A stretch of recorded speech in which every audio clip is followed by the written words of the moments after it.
Welcome to Inspiring Possible. I'm Christy Pennison, former stuck person turned therapist and dream consultant. Are you feeling stuck, overwhelmed, uncertain, or just need a little inspiration?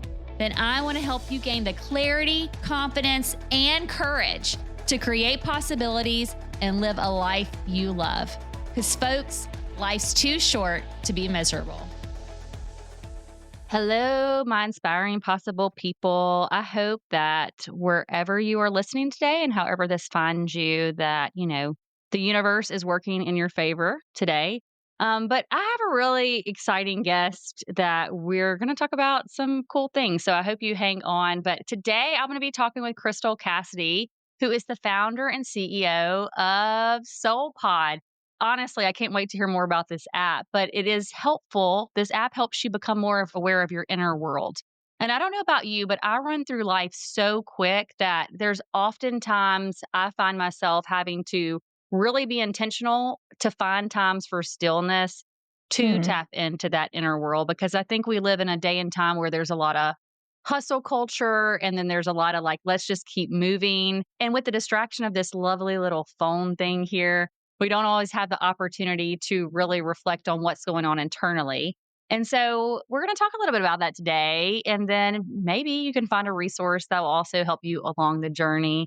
Tune into a little bit more of what's going on inside versus the external world all the time. So thank you for coming on, Crystal. Thank you for having me, Christy. Really excited for this conversation today. Yeah. So, okay. You have the most coolest, just by reading a little bit about your background, you have some very interesting stories that I would love to hear how you ended up where you're at today. Yeah, very long story, kind of short. Yeah. Yeah, so I grew up really fascinated with the science world. And so I studied biochemistry in school. I worked in pharmaceutical development, toxicology, early phase research, got into cancer research and genomic diagnostics, worked with some really cutting edge companies in San Francisco and the Bay Area, startup vibes. And the other side of me is the spiritual side. So I got exposed to meditation when I was 12. I studied martial I arts. hear about that. How did that happen Yeah. at 12 years old? Because most 12-year-olds Yeah. are just going through the world trying to figure out who I am. How do I fit in with my What is this? peers? How do Oh I, my gosh. what's Yeah. this life thing? Yeah. I mean, so I studied martial arts. So I got really lucky with an amazing teacher, a very traditional style called Goju-Ryu, for those of you out there that know that style. Okinawan based. And part of that practice was meditation, kind of a Zen Buddhism style practice, specific for warriors, if you will. So I was a reluctant practitioner at first, as you can imagine, a 12-year-old being told to sit still multiple times of the day. But I was so motivated by martial arts, and they told me you'll get better and better at your external control and presence. And we talked a lot about flow in the martial arts practice.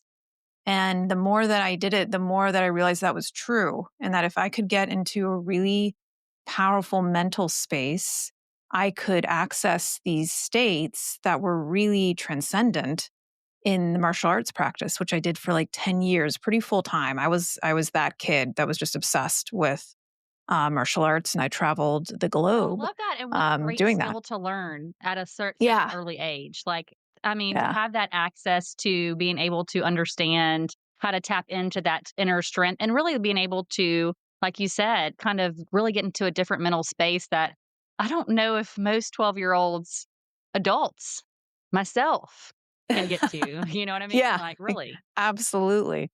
Yeah. And and we can talk about this in the context of spirituality, but once you taste that, once you have that flow experience or that expansive moment, you really want to taste it again. You really want to experience it again. And the science side of me really wanted to conceptually understand it as well. I was just so curious to try and figure out and explain what was that experience? What was that that deep moment of presence and flow. So those two worlds really collided for me in a lot of ways.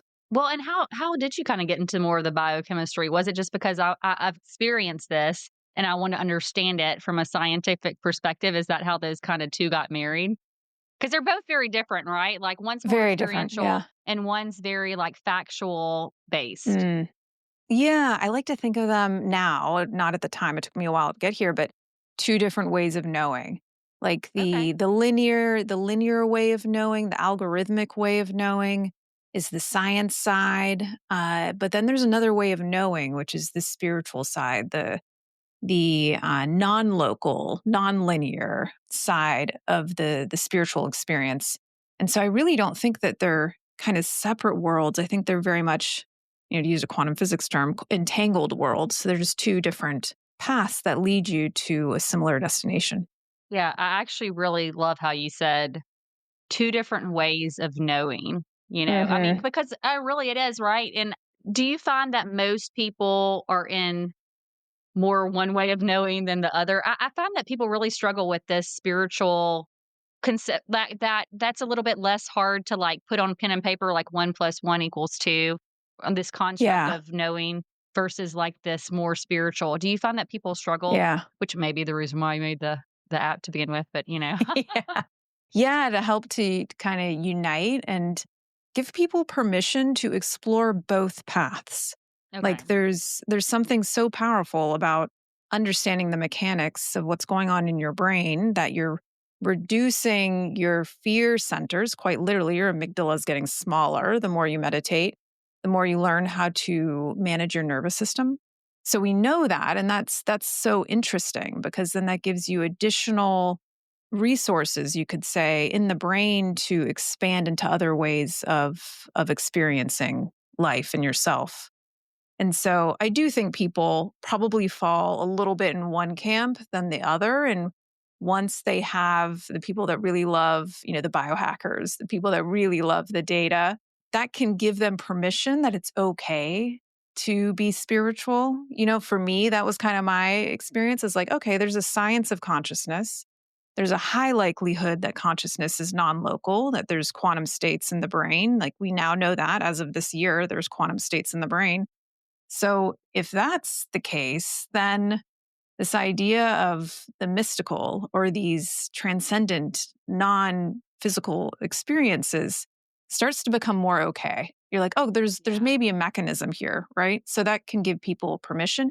Then there's people that don't need the science. And I was just talking to one of these people the other day, and they're like, I have my own way of knowing. I go into my meditation, I experience X, Y, and Z. I have a deep insight. I astral travel, you know, and that's enough for me because it's my own personal experience. And, in the science world, sometimes we forget that that's also a data point. The personal experience is a data point. So I think they do intermingle more than people think. Yeah. Well, and I'm just as we're talking about this, it really is kind of fascinating because you're right. I do think there's the individuals in one camp that they don't need data to prove their experience. They Yeah. just know this is what I know. This is what I've experienced, I've felt, I've, maybe been to in my experience. Or, and then there's the logical step. Hey, little kitty. Okay, by the way, if you can't see, there's the cutest cat. Is that your cat? I'm at my brother's, so it's my brother's cat, but Mm. he is pretty much the cutest. Yeah. Okay, well, Crystal, I love this because if I was at my house right now and I had my cat in my room, the cat always really likes to steal the show, even though a lot of Oh people are yeah. going to be listening instead of watching this. So I always feel like the cats come in, they're like, I want to be on this podcast too. So can I please? They're main character energy for sure. Yeah, absolutely. But okay, but I do back to our conversation. That's my little squirrely brain that sometimes goes squirrel. Let's go there. But I do think that there are people that are really like you said, they are really comfortable in the spiritual. They're really comfortable in that space. They don't need maybe this other level of knowing. But I can Mhm. see as you're talking, like for those that is a little bit more of a scary, uncertain place because it can't Yeah. be always defined in a way that logical linear path, makes sense of, that then by them giving more of that understanding of like, this actually has science behind it. this is how you can explain it. Here's where we've studied, and this is how it can actually elevate your, whether it be performance, whether it be your awareness of the world around you, all those things. Then it may be like more of like, okay, I can see where you're going there. So, well, how Yeah. did you Yeah. bridge the gap? I'm just curious because it sounds like you're a super smart individual. Like when you're talking about biochemistry and toxicology, I'm like, girl, that is woof, way over my brain. Because my mind is just it works in a different way. And so I'm curious, how did this all end up being Mm. married together? Like your Mm. the Mhm. two knowings for you, how did those two knowings start to kind of intertangle or, become more, into one and of what you've created? Yeah, for me personally, I started to have mystical experiences. So I started to, very long story, but I was meditating and I was getting, reducing my stress and performing really well at my job. And people would ask me, like, what are you doing? And I'd be like, meditating every day. And I have been an everyday meditator now for over a decade. But I started to have these experiences, and one of them was a Kundalini awakening. Another one was I started to perceive ghosts. I wasn't really a kid that saw those things or experienced those things when I was younger, but as I awakened, as my consciousness started to evolve, I started to perceive different things. And so that just ignited my curiosity even further as to, okay, I don't think I'm going crazy, but I am experiencing these deep states of presence where it transitions from a belief of oneness to a knowing, to a personal experience of feeling oneness with everything. And once I experienced that, everything changed from there. Everything changed in my life. And so I started to get to this point where, and I was very privileged and lucky to have gotten to this point where I could build something on my own. And I'd worked in biotech for a long time, went through an IPO, a lot of success on that side of my life. And I started to feel this pull, this little whisper that was like, I think there's another phase here for me personally, and maybe to help other people access these states, which can help you align your life in a way that you've maybe dreamed about. Like it's just such a game changer. It has been in my life. And so I wanted to help other people on that journey. And so we came to SoulPOD, and I started to think about ways to build a platform that was beyond mindfulness. Mindfulness is an amazing, powerful, important foundation, but also embracing the mystical side and interjecting science where it makes sense. So I wanted a platform that was personalized, not just thousands of practices, but actually help people find, like, what is the right practice for where I'm at in my spiritual development right now. And so that's what we're building and have built and continue to build at SoulPod. And we also wanted community because for me, when I was going through this, I would have these really wild experiences in meditation and nobody to talk to about it. And I was calling up ashrams, nuns and monks, and asking I need a questions and spiritual getting, guide yeah, somewhere to give me somebody. some to like explain this to me is what was Yeah. happening, I guess. Yeah. Yeah. Yeah. And some of those spaces are kind of hard to access. And understandably so, but I wanted to help create a space where people could connect on this journey of awakening. And yeah, that's where we're at now, and we're having such a amazing time doing it. Yeah, I mean, it sounds I think anytime you can start to build a collective, no matter what that is, and create a space where people can feel safe, honestly, because I'm sure some of Hmm. these experiences, like, it's like, who do I call up to talk about this? Because I don't want anybody to perceive that this experience that I'm having is something that is, quote unquote, I'm not crazy. I'm just having this experience and I want somebody else to process this experience with me. I think a Hmm. safe community to be able to dive deep into a spiritual world that maybe not everybody is comfortable discussing or holding Hmm. space for, or they may be at a different point on their journey, like you said. I think that can be super transformative, not just in the exercise, but in the community that can explore that together with you and not look at you like, what do you mean you're having this Yeah. experience, right? Like, Yeah. so, well, what was the things, because you did say whenever you kind of had that belief of oneness and it then became more of a knowing for you, not just a, I believe maybe everything's interconnected and I have access, to a greater realm of being that may not be something that my eyes can see, right? Mhm.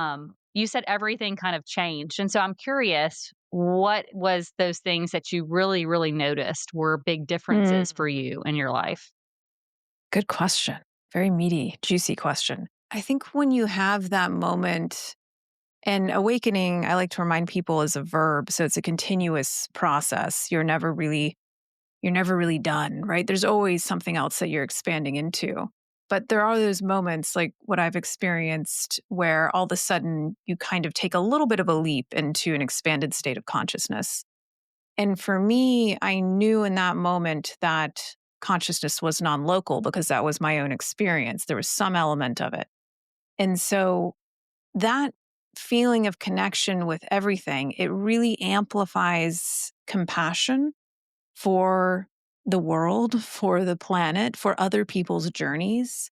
And your heart just opens so much. Like, I thought I understood love and connection. But after that, I was like, there's this divine love that's like even another level of heart expansion. And so it increased my access to peace in my life. It increased my access to clarity. I started to feel like I was getting guided, and we can get real woo woo, but I did feel like I was getting guided in a lot of ways. I started to have access to this, I call it the higher mind, the beyond the ego. And I started to really understand my own ego, my personality, and that I could choose which beliefs I wanted to wire in my brain and which beliefs I wanted to transform. And I knew with enough time and diligence that I could do those things now.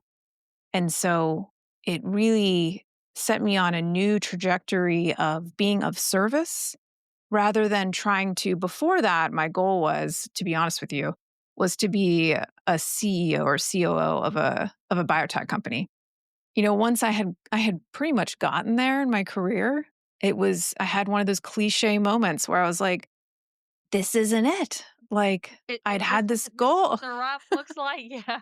Yeah. Yeah. And it's very confusing, I think, because you've had that goal for so long and You I work was a so little hard. frustrated. You worked so hard.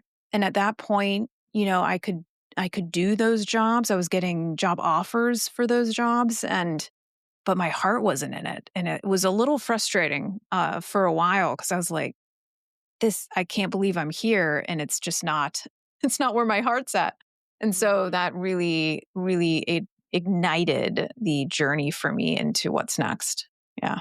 Yeah. Well, and I love how you said, and I know this is something that people probably, and I don't want to generalize because I know everybody has their different experience, but I've seen this where, and even in myself, where we can sometimes ignore where we feel we're being guided to, Hmm. or where knowing that our heart is not necessarily in a thing that we're showing up for every day, and then continuing to push against that, right? One of the things that I think you said was that, and I was just having a conversation with somebody yesterday about this, where we were talking about all the beliefs about ourselves, about the world. I mean, sometimes I'll sit in my living area or outside and I'll be like, you know what? This place has existed for so Hmm. long. There's so many people that have came and gone. Everything, like you said, is interconnected. There's this tree in my front yard that's this big, massive oak tree that I know has been there for years. Probably Yeah. seen so many animals, so many things look at it. It's probably shed its leaves so many times. And and I guess what I'm saying is sometimes we have these fixed beliefs about the world or ourselves because Hmm. it's been stuff that's been handed to us, that has been taught to us culturally, in our families, in our communities. And it is so hard to shed some of those beliefs that may have served us to a certain point, maybe have kept us Oh, safe in yeah. community, whatever, and how to transform those. And so it sounds like to me through this experience for you, it gave you an opportunity to really dig in to say, okay, what are these beliefs that need to be transformed? And what are new beliefs that I want to adopt to have peace and clarity? And I don't know Mm, about you, Crystal, but I hear a lot of people say, if I was to give them an option of like, would you like peace and clarity? They would say, absolutely. How can I get that? So, my question then is, what would you say for somebody who's like Crystal and Christy, this inner world and tapping into that? This sounds great, but mm, I may not know where to start, or that's not something I've really explored before, or I've explored it before, but that meditation stuff you're talking about, Crystal, that did not work for me. For the naysayers out there, mm. or even for the people that are curious to how to access this or to start practices or start being more open to tapping into this, what would you say? Such a good question. And it's also kind of like what you were talking about too, that journey. It's also a journey of worthiness. So I had to really become, for my personal journey worthy of letting go of the kind of expectations of others and also of myself, to allow myself to dance with the unknown, which meditation and spiritual practice really helps you build that muscle to be able to dance with the unknown and to not get too crunchy or stuck in the known, which is the past, really. But yeah, to your question, for people who are a little skeptical of this practice, of spirituality in general, I mean, my answer to that is it will call to you when you're ready. I don't necessarily like to say, we joke about this sometimes, but I don't necessarily like to say that everybody needs to meditate. I think it would be a very interesting world if everybody did. I think it would be a very transformed Can you world. imagine?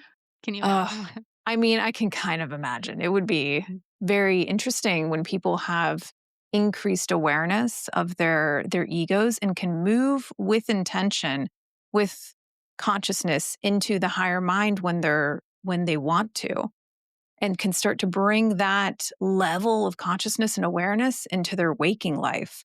So I talk a lot about this in SoulPod, which is that, yes, we're sitting on our cushion, we're getting comfortable with the uncomfortable, and it is uncomfortable at the beginning.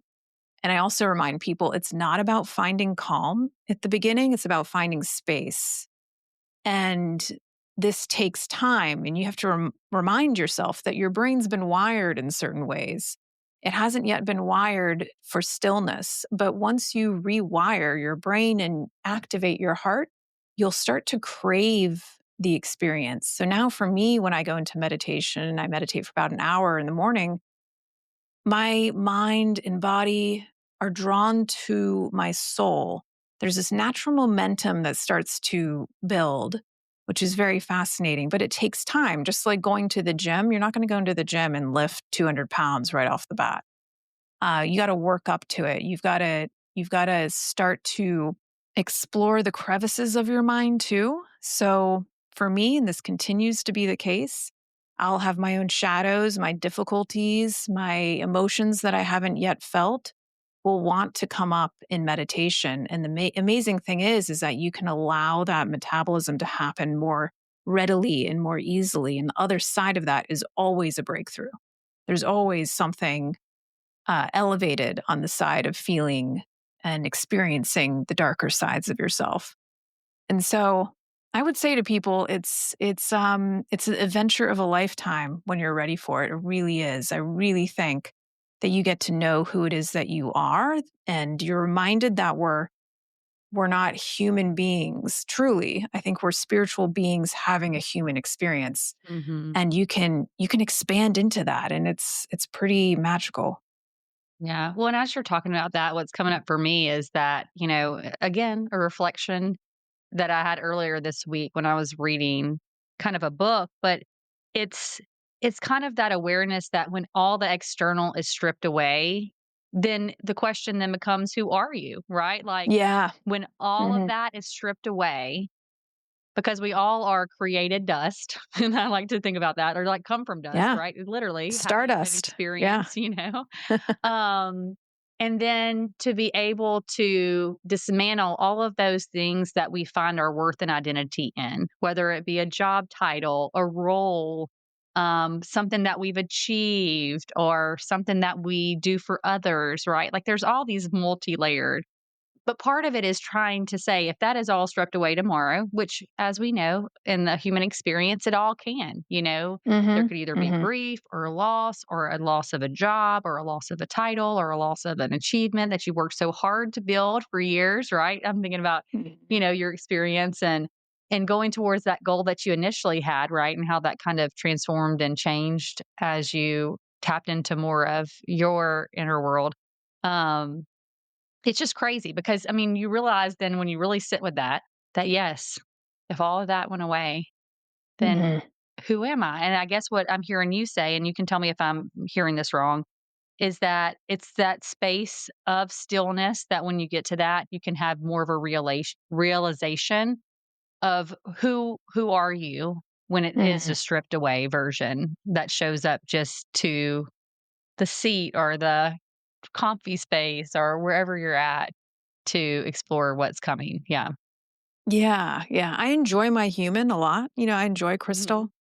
It's been a fun fun experience, and I love being in my human, but I love having the balance of being in my soul. And we talk about like the Mm. path of self-realization, the yogic path, which has been a huge teacher of mine. And I also like to think of it as soul realization and how much of my soul, which is this really expansive consciousness, pure awareness. And we're kind of like a sliver of the soul in this dimension. And I'm really fascinated by the concept of thinking about how much of my soul can I realize in this lifetime, in this dimension? How much of it can I bring in this kind of pure awareness that's just non local, connected with everything, and pure love. I mean, it sounds cliche, but those cliches are around for a reason. And Mm. that's, yeah, the remembering of who am I? And that's one of the most powerful questions in spirituality, is to ask yourself that question and see what comes forth. And at the beginning, a lot of times that's your roles. I'm a daughter, I'm a mother, I'm a biochemist, I'm 41 years old. I'm a woman. All these labels that we put on ourselves and each other. And the beautiful thing is that if you were to to your point, strip those labels away, can you just be with it?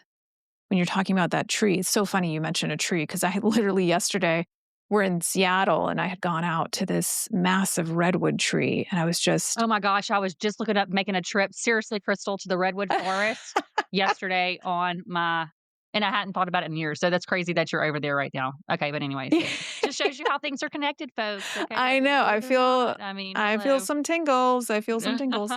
But yeah, the I was thinking exactly what you were mentioning, which is that this tree has been around for probably at least 500 years, and how much it has seen, and how humans have come and gone, and really thinking about that cycle of life, death, infinity, rebirth, that sata nama, of life is fascinating. Yeah. Yeah, it's crazy. It's wild. And it's really interesting, right? So I guess what you're saying is like you through this experience and then through your practices that have really helped you make that space. And I loved how you say at first it's just finding space. So for those of you Mhm. listening that are just like, hey, I would like to find more peace or I would love to know pure love more or find that Mhm. clarity. Part of it is just giving yourself permission to create the space and also what I'm hearing you say is being comfortable with the uncomfortable, which Yeah. most of us like to flee discomfort. And that's just the way that we're kind of, our human bodies are a little bit wired to like flee to discomfort, stay in the Oh, yeah. known. It takes courage. The spiritual journey, if you're really going for awakening in this lifetime, it takes a lot of courage to learn how to sit with that discomfort, and to learn how to, your body will rebel against you at the beginning in these really wild ways. Like, I was sitting in a 3-hour meditation at one point, and my whole body was on fire. It was just doing everything it could to dethrone my mind. And I really learned that it's, Joe Dispenza talks about this too. The body's a wild animal. It's the stallion. And so in your practice, I tell myself this just about every day. I'm staying here. Even if the Mm. body or the mind is rebelling, we're staying here. We're in it and committing to that journey all the time. And so it's at the beginning, it's really about your intention. Do you want to feel more alignment in your life? Do you want to access elevated states of being more often? Like, do you want to sit in fear and shame and anxiety, which are all, we've all been there? Or do you want to start to move into courage, exhilaration, a feeling of being unlimited, love, peace, joy, vitality? Those states of being are accessible and you can create it for yourself. Yeah. Now that you're a little bit on the path and further down the path maybe than you were when we first started, because again, each of us are on this path and we're always a little bit Hmm. further than when we first started. Yeah. What do Yeah. you think for you has been the biggest gift of now feeling like you are more in alignment of whether it be purpose, whether it be, service to others? Mm. What has been the gift for you in kind of being able to feel more aligned when you wake up every day? Gift for me. Oh, so many gifts. Um, I've been through that phase where it's very confusing, even though I had my practice.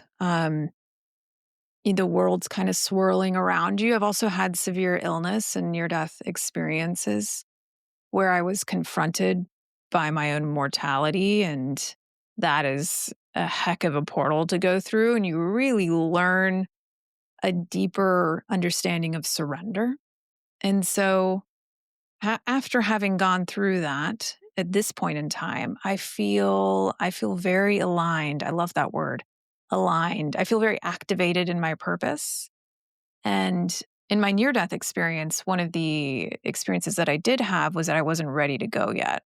There was a timeline where I could have gone, and I was talking with one of my teachers, and he really helped me understand this. And I was like, I thought I didn't have a fear of death because I understand that we continue as a consciousness after death.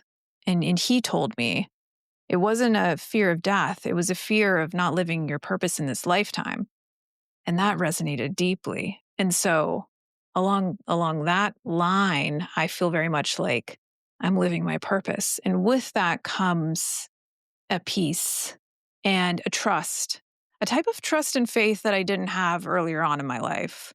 We talk a lot about that in spirituality, like trust and faith, and but now I just feel like I'm flowing with this river down the mountain and not resisting it and Hmm. not trying to like swim upstream. And so there's an ease that comes with that as well. And yeah, it's a great Yeah. question. I love the stream and kind of flowing with analogy, because I can think about when I kind of stepped out in a very big faith moment for me, which was probably about maybe 5 or 6 years ago, to explore something and Yeah. move towards something that I was feeling very guided about, and I couldn't tell you on paper. Like, it was the craziest thing. I Yeah. had a dream one night, and I've shared this on here, but I had a dream one night to move back to my hometown, and I'm from the South, Crystal, if you can't hear it in my I could accent, okay? tell. Yeah. I grew up in Very North Carolina southern. for a little And, bit. So I was like, I remember, okay, okay. So you have some of that like little southern a little exposure. bit. Hmm. So, but I had this dream, and I normally, number one, don't remember my dreams or visions or whatever. And I couldn't sleep so much because I just felt, and I don't know if it was a dream or if it was like a vision and like in living, like right while you're awake. I remember I woke up the next morning, which I guess I really didn't sleep. I may have slept a little bit, but I tossed and turned all night, and I sleep normally very peacefully. Okay. And I got up and I wrote everything down. It was like a download, right? And Hmm. in reality, what I felt like I was being called to do, a lot of people were like, what? That doesn't make much logical sense. Like, what are you going to be doing about this? And like you said, it takes a lot of courage to have that faith and trust that you are being led, and then to act on that thing that you are feeling led or called to do. And Mm. I do, and I remember thinking around that time, I'm like, I don't know at what point, but I was like, I'm just kind of on a river and I'm just trusting that where I'm going is where I'm supposed to end up at. And I don't always tap into that, but you talking about that made me reflect on that time where somebody was trying to help me explain this. And it's like, I feel like I'm on a river and I'm being led. Mm. And, and I just have to trust that this is where I'm supposed to be going. And I don't know. I don't know how it's going to happen. I don't know none of that. I Yeah. just gotta keep on floating. We'll see, So when you Yeah. do Yeah. live in that kind of purpose-filled alignment, there is something pretty special about that can't really be explained, but there's a lot of peace in that. And it's hard to always remember that, right? Which I guess is why you take the time to hold the space because your humanness comes in and you're like, but I need to have Mm. a plan. I need to understand. So I'm not saying, guys, that those listening that I feel like walk through life and always feel this every second of the day like, yes, I'm being led and don't have human fears and insecurities. But Yeah. there is this peace in knowing that where you're going is where you feel like you're being led to go. Yeah. Yeah. I think and I have deep admiration for people like you that follow that flowing because again, it does take courage because the flow is the unknown. The flow is a possibility. And you don't know exactly how it's going to come together, but at least in my experience, it's never steered me wrong. The times where it steered me wrong is when I didn't listen to that flowing. I was pushing against it and resisting the change. I Yeah, mean, we've all but been there. now we listen, I mean, I am nowhere near enlightened. So let's just go ahead and clarify that for the listeners, okay? And there's been a lot of times, and I don't know about you, but when I feel like I'm fighting against something of a Mm, knowing, I guess is the best way to explain it. We'll use that terminology for the sake of this podcast. There is like this feeling of missing, like I'm mm, missing out on this what I'm supposed to do, and not missing out. I mean, that might be not the best term, but it's like I know kind of sometimes in my soul or my spirit that mm. this is maybe not, where you're supposed to be. And there's normally then these big old things that happen that you're like, Yeah, okay, I'm going to stop resisting. And that word that you said earlier, surrender, it's so hard for us so to hard. surrender. Yeah. But then when you do look at those trees, you're like, I've been faking myself this whole time. I don't have control over much of anything. Still believe Yeah, in they're just myself, but I do. flowing in the winds. Yeah, Yeah. I love to remind people that I get asked this often of like, how do you know it's your anxiety or fear or intuition? That kind of inner knowing. And my feeling, at least in my experience, is that if it's anxiety or a fear-based voice that's screaming at you, it's usually very time bound. It's usually very, quite frankly, anxious. And there's usually like a frenetic feeling to it. Like, I have to do this now. And it's usually also complicated. And intuition is more of a whisper. It's very simple. And there's no rush to it. It just kind of is. And it's peaceful.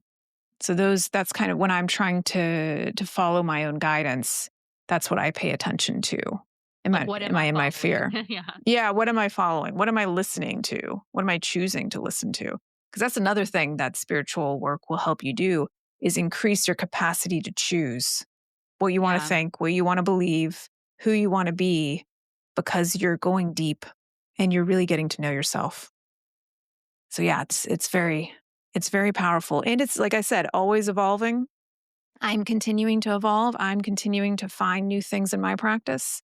And I love that even my teachers are like third generation yogis, 80 something years old, amazing. And I have multiple teachers, but they're also continuing to evolve. There's not this kind of top level, you're enlightened and then you're done in the universe. You might move Yeah. on to like another realm of growth and experience, but that gives me a lot of solace is that it's just experience. There's no Yeah. there's And no you're like not gonna figure endpoint. it all out. It's just Yeah. I feel like I could Yeah. live this lifetime 1,000 times and, I'm already only through, like, maybe midpoint, we'll see. Yeah. what's in store for me, but I think about midpoint, Yeah. to this experience, but I always say, like, I feel like I could live this so many times and still not even scratch the surface of Mm. understanding, you know? Oh, yeah. Yeah. Yeah. The universe is massive, and there's probably multiple universes, and you can get into that conversation, but, like, it's just very Well, when you humbling. really It's expand, you're good. like and you look up at the stars and you're like, "What is all this?" Like, you could really Mhm. get into this, like, deep sense of, like, I will n I think I know, but I don't know. You know, But I just don't. that's such a powerful place to be, Mhm. is Yeah. because when you're in that place of like, "Oh, wow," there's openness, there's Mhm. curiosity, like that, I love that space. Yeah, and I think when you're able to meet life with that, even though we can fall back into the other ways that we're wired, like you say, so Yep. quickly, when you can get to that openness, it just makes you show up way differently when Mhm. you are conscious of what's going on. And so, anyways, Crystal, I've loved this conversation because it's even made me Me reflect too. on some things like that. I'm like, wow, yeah, I forget that. And I can't always, I'm glad that we had this conversation because we don't always talk about this on the podcast, the spiritual Mm. side of things. Mhm. And it's hard to really kind of, like you said, it's that two different types of knowing. It's hard to always explain to people kind of how to develop a knowing and how to take space for that. But and how to be still, how to find that stillness because we're not wired. And I'll be honest with you, I used to have a lot more space for stillness in my life than I have Mm. probably over the past few years. And the further Yeah. you get away from it, the harder it is to make that intention in that space to put yourself Mhm. back in that place. But the more you are able to listen to that inner guidance, the more you are living, I think, more aligned because you're not just making choices based off of your wiring, honestly, through your Yeah. experiences up to date. And so, anyways, I've loved this conversation. So, okay, if people are like, "Hey, I want to know more about this SoulPod app, or I want to try it, Mm. or I want to find it, or Crystal, I want to find out more about you," where can they Mm. connect and or find out more? Yeah. You can find SoulPod on the iOS App Store. So we're working on Android and Google. We're Oh, getting there, but right now, I am Android, Crystal, but that's oh okay. no. You Yeah, just gonna have to we'll you're get gonna have there. to email me when you get to that Android part, okay? Yeah, yeah, we'll let you know. Okay. Right now we're for iOS, hoping to get to Android soon. You can find us on the App Store. You can find us at www.soulpodapp.com. We also have a retreat in Joshua Tree coming up in August, Labor Day of this Great. year, and it's going to be amazing. We've got a few spots left for that Don't tempt retreat. me We're with a good going to time, Crystal. I know you're trying to go. reach the listeners, but don't tempt me with a good time. You are welcome, Christy, for sure. Yay. But it's going to be we have an amazing team, really good food. We're going to go deep into meditation, Kriya, exploring our purpose, elevated states of being. So check that out. And yeah, you can find us also on Instagram at SoulPod app. Okay, awesome. Well, Crystal, I have one question I like to kind of ask Mm, the guest, but if you and I feel like 12-year-old you was like probably a lot more in tune with the inner world than most 12-year-olds, but okay, that might be a generalization. But if you were to go back mm, to maybe a younger you or a part of you that was maybe a little bit earlier in the stages of the journey. And it sounds like mm, you surround yourself with a lot of teachers and mentors who give you, their wise sage advice and experience and help guide. But if you were to help guide, go back and guide younger you, and it could be a mm, word, it could be encouragement, it could be pay attention to this. What would you give younger you? mm. Younger Crystal. Um, that's a great question. I would tell her that she's worthy just as she is. I would tell her that her uniqueness is her power, not something that's wrong with her. And I would tell her that life is more magical than she could have ever imagined and that she's right where she needs to be. I love that because it is. I mean, it's something that we're all like struggling, wrestling, grappling as a mentor of mine once said, as we're growing up and trying to figure out our place in this world and in this humanness, um, and there's so many messages that get thrown our way that it's like, what is the core of who we each are? Worthy, Mm, unique, mhm. you know, and have opportunity to tap into this really wild experience called life, Yeah. so Wild. wild. So wild. Well, Crystal, I just want to acknowledge you and thank you so much for not Mm, only coming on, but really listening into your inner knowing to say, mhm. how can I be of greater service? Because think about it, we probably wouldn't have met if you were one of those CEOs at a biotech company, because, that's really that chemistry stuff. I worked so hard to barely pass chemistry, Crystal. And that is when my life path changed. I'm just going to be honest. So Yeah. it Yeah. just didn't make sense to me. But the social, the experiential, that was like a little bit more of my alley. So I appreciate that. Number one, you learned all those things because I think it does help you bridge the gap for Mm. those individuals that really have a harder time with the spiritual and maybe finding their knowing as well. So thank you for doing the work and meditating for a long time. Man, that's some commitment right there, girl. Okay. So, Thank you, if you're Christy. yeah, absolutely. So if you're my listeners, I gotta like leave you with something that I'm thinking about. And of course, as always, I write all my little noties in a very scattered format, to give you maybe something to leave with. But there are two things that, Crystal said. I mean, there's more than two things, but for the sake of time, we're gonna do two things. That I just want to leave you with and encourage you on your journey today. One of them is take some time to find the space. It's going to be hard, guys. It's going to be hard, but give yourself the gift of finding space to just find a little bit of stillness. And when you get there, don't be afraid to dance with the unknown. Until next time.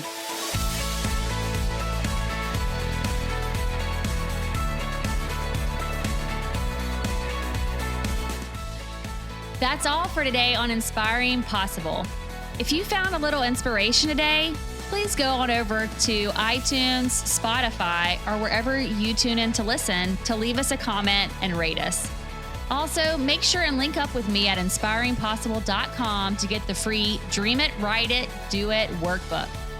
And don't forget to follow us on social media and share this with anyone who needs to be inspired. Remember, if you can believe it, it's possible.